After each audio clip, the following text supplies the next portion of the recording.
안녕하세요. 자, 오늘은요, 오랜만에 온라인 클래스로 찾아뵙게 되었습니다. 이 부분은 여러분들 수업 시간에 진행했던 부분과 그 다음 부분을 함께 좀 이제 진행하는 부분이니까 여러분 지난 시간에 배웠던 거 한번 복습한다 생각하시고 따라와 주시면 감사하겠습니다. 자, 오늘 나갈 부분은요, 교과서 153쪽에서 154쪽입니다. 이 영상 다음에 나오는 부분은요, 우리 이제 6단원 이 아니라 여러분 근로자의 권리 부분에서 오늘은 아마 노동법의 의의랑 이제 법으로 보장되는 권리 위주로 나갈 것 같은데 이렇게 얘기해놓고는 아마 어디까지 나갈지 아직 잘 모르기 때문에 여러분 10시 넘어서 올라오는 영상도 같이 보시면 되겠습니다. 자, 그러면 시작해 보도록 하겠습니다. 교과서 153쪽 같이 한번 이제 따라와 보도록 하겠습니다. 자, 우리 형사 절차 속에 인권 보장의 원칙이 있다라고 얘기를 했었는데요. 자, 국가가 형벌권을 행사할 때 자기 마음대로 행사하다 보면은 문제가 생길 수 있다라고 예전에 자유권이라든지 아니면 우리가 헌법 소원 심판 뭐 이런 것들을 할 때 선생님이 살짝씩 얘기를 드렸습니다. 자, 형벌권을 행사하면서 자유와 권리를 아무래도 막무가내로 사용할 경우에는 제한할 가능성이 매우 커지게 됩니다. 지나치게 제한할 가능성이 커지는 거죠.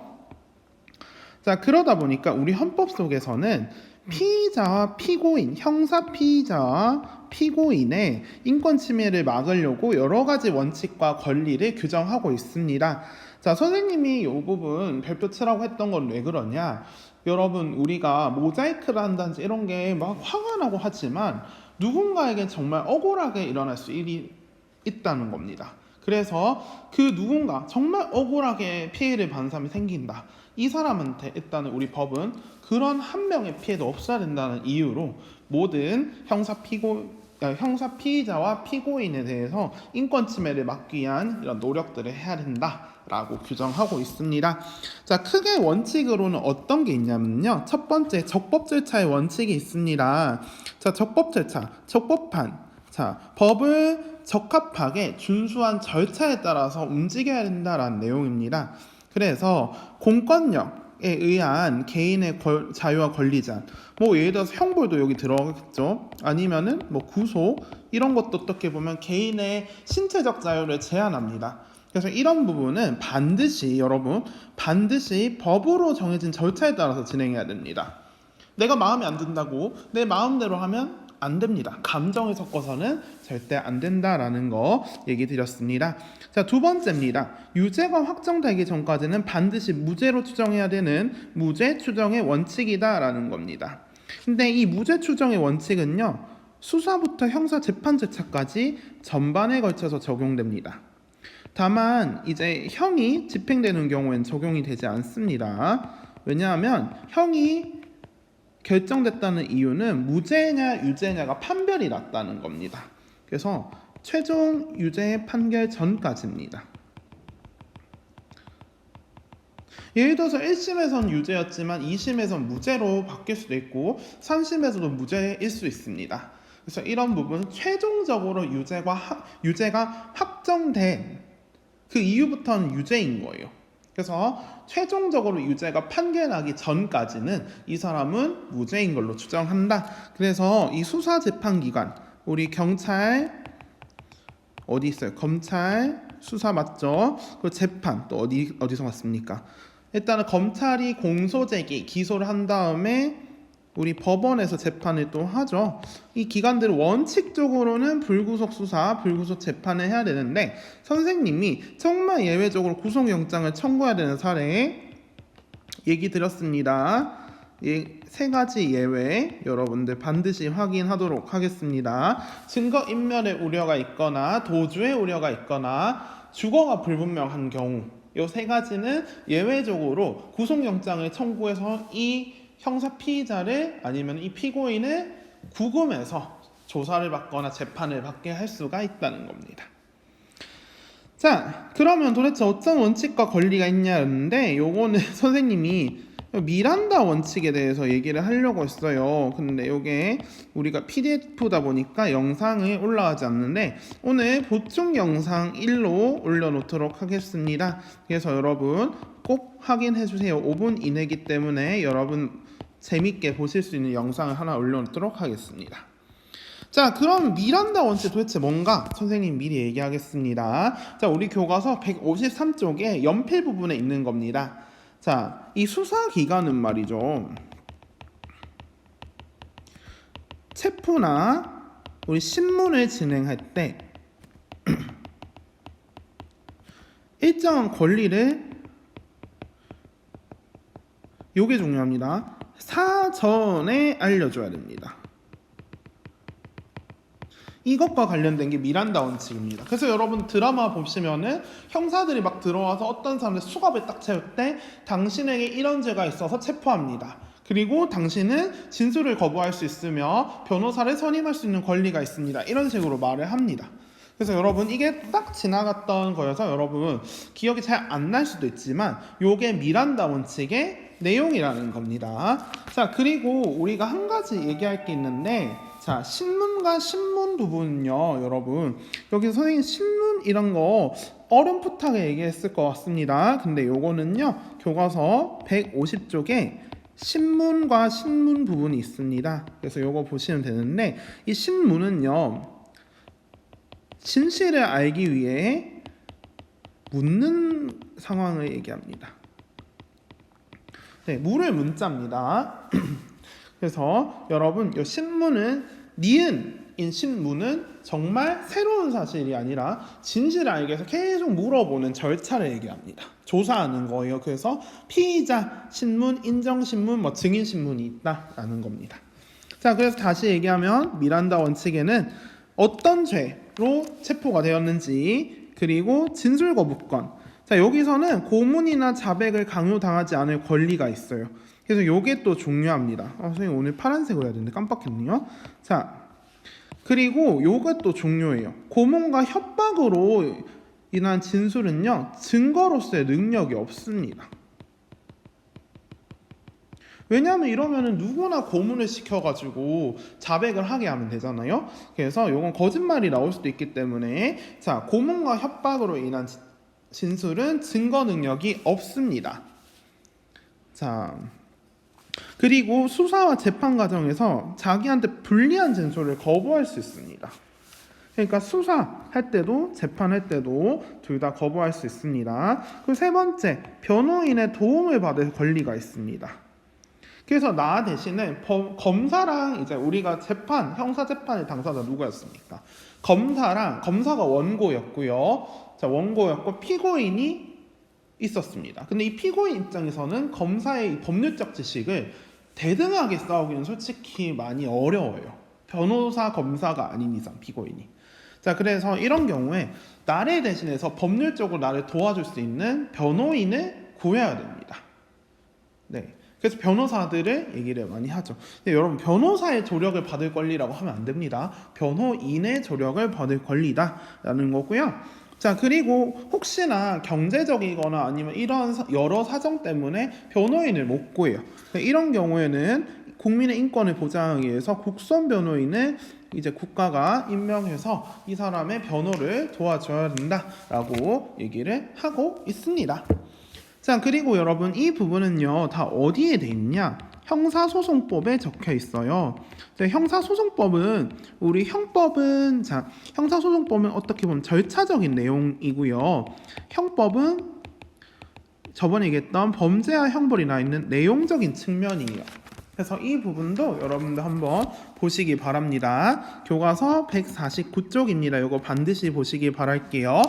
그래서 다시 얘기하면 형법에서는 어떤 범죄가, 어떤 행위가 범죄가 되고 그에 대한 처벌이 뭔지가 나와 있다면, 이 형사소송법은 그러한 처벌을 내리기 위해서 어떤 절차를 거쳐야 되는지가 나와 있습니다.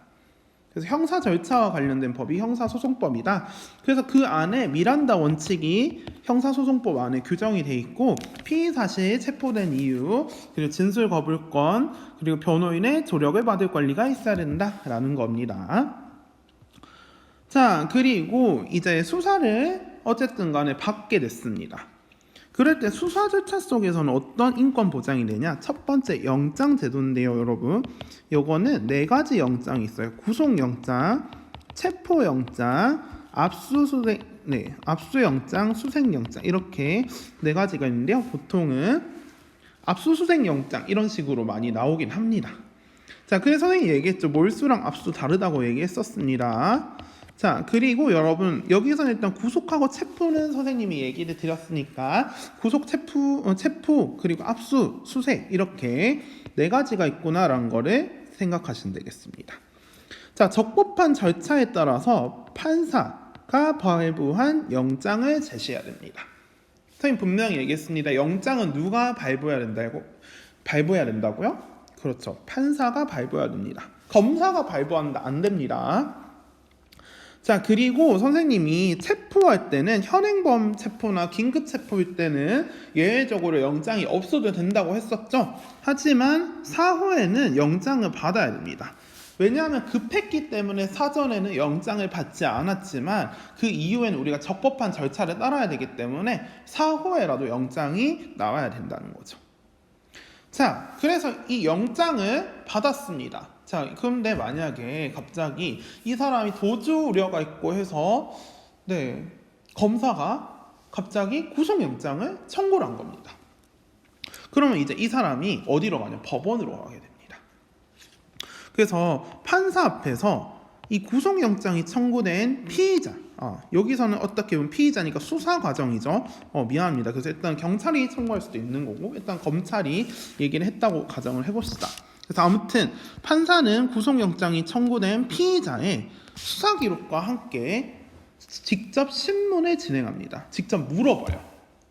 당신이 이런 의도였습니까? 선생님이 일단은 그런 상황이 있진 않았지만 이렇게 판사가 직접 피의자한테 여러 가지 사정들 물어봅니다. 그래서 꽤 길게 이어지기도 하고 서로 검사와의 공방전이 이어지기도 합니다.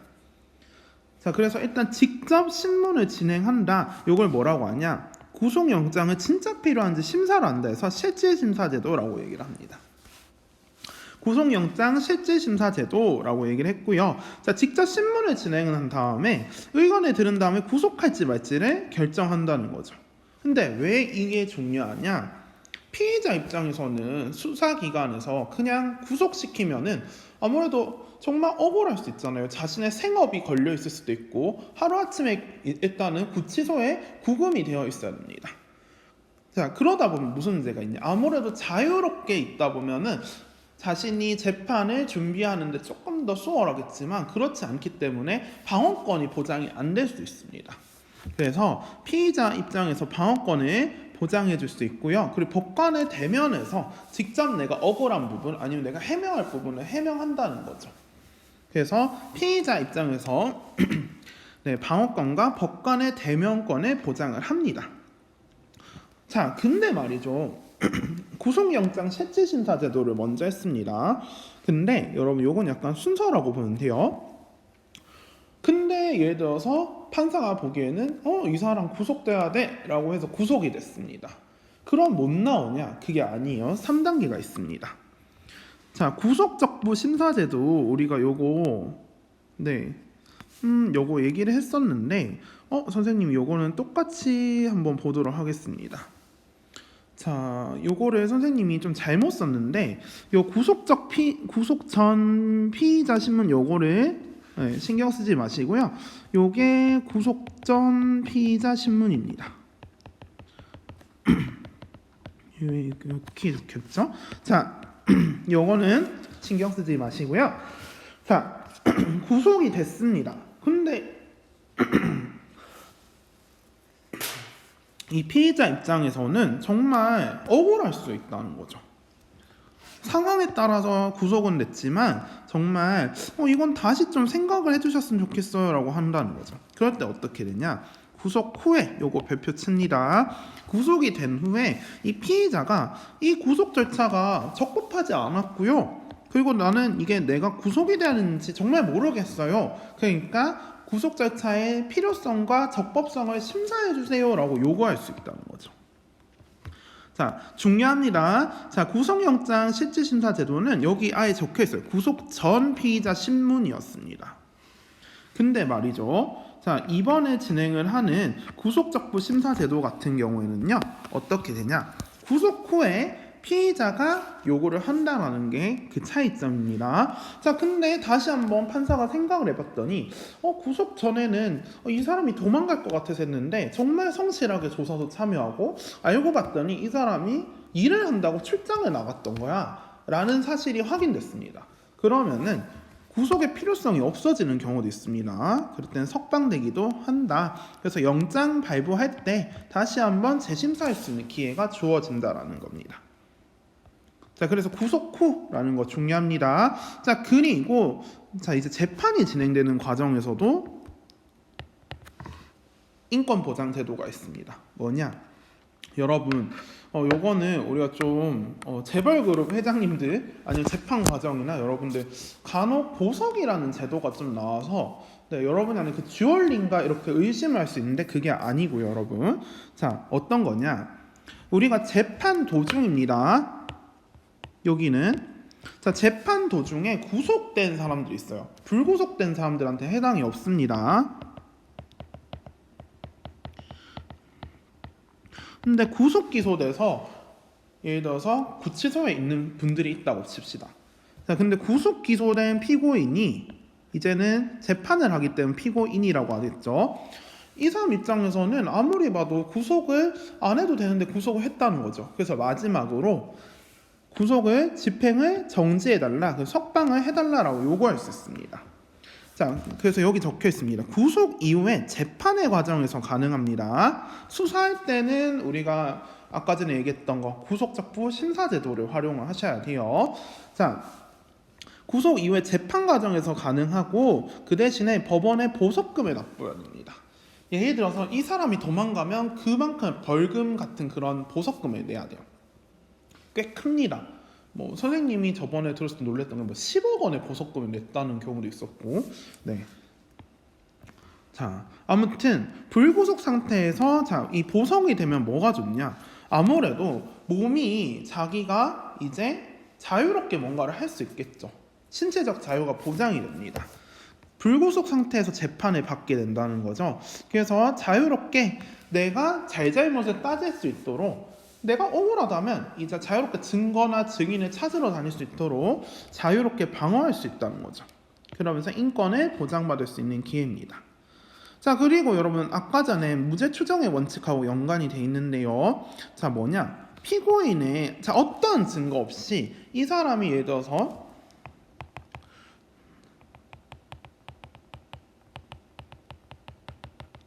십체 없는 살인이 있다고 생각해 봅시다. 자, 예를 들어서 어떤 사람이 죽었습니다. 죽었다라는 걸 모르겠는데 이 사람이 계속 없었어요. 근데 갑자기 피고인이 어떤 사람이 나타나서 내가 그 사람을 죽였습니다 라고 갑자기 얘기를 했어요. 자, 이것만으로는 우리가 이 사람한테 살인죄를 물을 수가 없습니다. 왜냐? 이게 누군가 협박이나 강요에 의해서 일어날 수도 있기 때문입니다. 그래서 선생님이 얘기했었어요. 자, 피고인의 자백만이 유일한 증거라면 유죄의 증거로 보지 않습니다. 여기에 뭐 상황 증거라든지 아니면 실제 증거라든지 이런 게 있어야겠죠. 뭐 CCTV에 누구의 칼로 찔렀다 이런 게 있다든지 아니면 시체가 나왔는데 이 사람의 혈흔이 나왔다든지 이런 식으로 실제 증거들이 같이 있는 게 아니라 다만 피고인의 자백만 있다면 유죄의 증거로 보지 않는다라는 겁니다. 자, 그러면 여기까지는요. 형사 피의자와 피고인에 대한 보호제도였다면 이제는 형사 피해자, 범죄를 당한 사람들을 보호하는 세 가지 제도를 말씀드리겠습니다. 자, 교과서 152쪽입니다. 154쪽입니다. 첫 번째는요. 예를 들어서 이 피해자가 예를 들어서 이 가해자가 나중에 출소했는데 피해자를 보복 폭행하거나 살인할 수 있는 우려가 있다는 거죠. 그럴 때는 이 피해자한테 보호시설을 제공하는 피해자 신변보호 제도가 있습니다. 자, 두 번째는요. 범죄 피해자 구조 제도가 있는데 얘랑 얘는 좀 잘 보시기 바랍니다. 자, 타인의 범죄로 생명이나 신체적 피해를 보았지만 가해자가 예를 들어서 돈이 없거나 돈을 물려주지 않으려고 할 때 그래서 배상을 못 받은 경우에는 국가가 구조금을 지급합니다. 이게 범죄 피해자 구조제도인데 여러분 여기서 잘 보세요. 생명과 신체적 피해만 감안을 합니다. 그래서 재산적 피해는 보상하지 않는다라는 거 알아두시면 되겠습니다. 그리고 여러분 한 번씩 조금 힘들게 하는 게 배상 명령인데요. 자, 우리가 뭔가 금전과 관련된 거는 원래 민사재판에서 진행을 해요. 근데 이 형사재판에서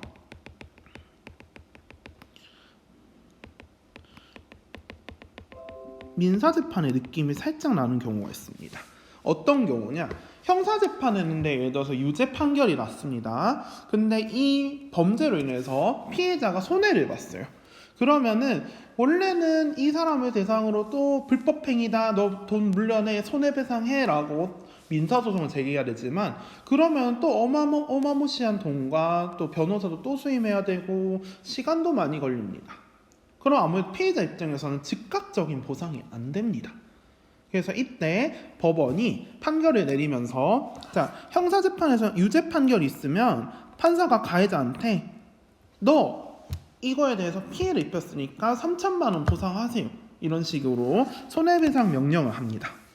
아무래도 자, 여러분들 보면은 자, 교과서에 있지만 민사재판 할 때보다 신속하고 간편하게 피해를 보상받을 수 있다는 장점이 있습니다. 그래서 배상 명령 제도까지 말씀을 드렸고요. 자, 그리고 여러분 이제 정말 억울하게 구속되고 피해를 입은 분들이 계셔요. 그래서 이분들에 대한 구제책도 말씀드리겠습니다. 자, 형사보상제도는 여러분 별표치고 무조건 알아두도록 하겠습니다. 자, 누구냐? 자, 피고인과 형사 피해자가 억울하게 구금된 경우에 국가가 이를 나중에 금전적으로 보상을 해주는데 요 세 가지 안에 무조건 들어야 됩니다. 자, 어떤 경우냐? 구속 수사를 받았는데 받았던 형사 피의자가 불기소 처분을 받거나 네, 구속 기소됐던 피고인이 무죄 판결을 받거나 네, 이런 경우예요. 자, 무죄 판결을 받거나 세 번째 판결이 확정나서 형 집행을 완료했는데 재심으로 무죄 판결이라는 경우예요. 자, 근데 첫 번째, 두 번째. 자, 피의자가 구속돼서 불기소 처분을 받아야 됩니다. 구속이 중요해요. 그러니까 내가 어딘가 갇혀서 수사를 받았는데 불기소 처분을 받았다. 자, 요거는 불기소는 우리가 선생님 뭐랬습니까? 죄로 보지 않고 무죄 취지라고 얘기를 했었죠. 자, 그리고 구속 기소됐는데 무죄 판결을 받았어요. 근데 선생님이 지난번 얘기했습니다. 선고유예나 집행유예는 뭐라고 했습니까? 무죄라고 했어요, 유죄라고 했어요? 유죄입니다. 그래서 뭔가 유예라는 말이 나왔다고 해서 나도 모르게 유예니까 무죄라고 하시면 틀립니다. 자, 그리고 형 집행이 완료된 후에 재심으로 자, 이런 분들 계시죠. 옛날에 간첩으로 억울하게 몰렸다가 몇십 년 뒤에 이분들의 명예가 회복된 경우가 있었습니다. 이때 이분들의 억울한 옥살이에 대해서 국가가 얼마를 보상해라 이런 식으로 정말 짤막한 뉴스들이 나왔던 것 같아요. 그래서 최근에도 나왔습니다. 좀 안타까운 사례도 있었어요. 7번 방의 선물의 진짜 주인공이셨던 할아버지가 실제로 이 사례였는데 좀 이게 시효 제도 때문에 좀 안타깝게도 국가에서 보상을 못 해주는 그런 상황이 있었습니다. 결국 이 할아버지가 그거 결과를 제대로 보지 못하시고 돌아가셨던 것 같아요.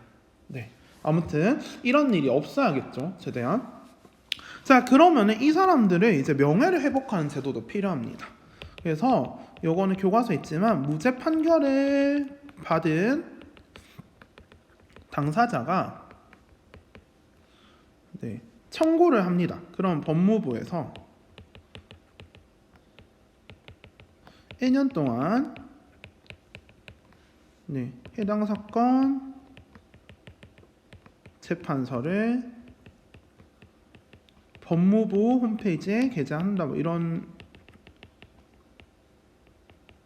한다는데 네, 좀 아무래도 좀 이 사람의 명예가 과연 회복될 수 있을지 이건 모르겠네요. 자, 아무튼 여러분 오늘 여기까지 했던 거는 이제 형사 피의자 피고인으로 나뉘고 그리고 범죄 피해자 그리고 억울하게 옥살이 했던 분들, 이렇게 세 가지 부류의 인권 보장을 위해서 어떤 제도가 있는지가 나왔습니다. 그래서 여러분들 요거 잘 확인하시고요.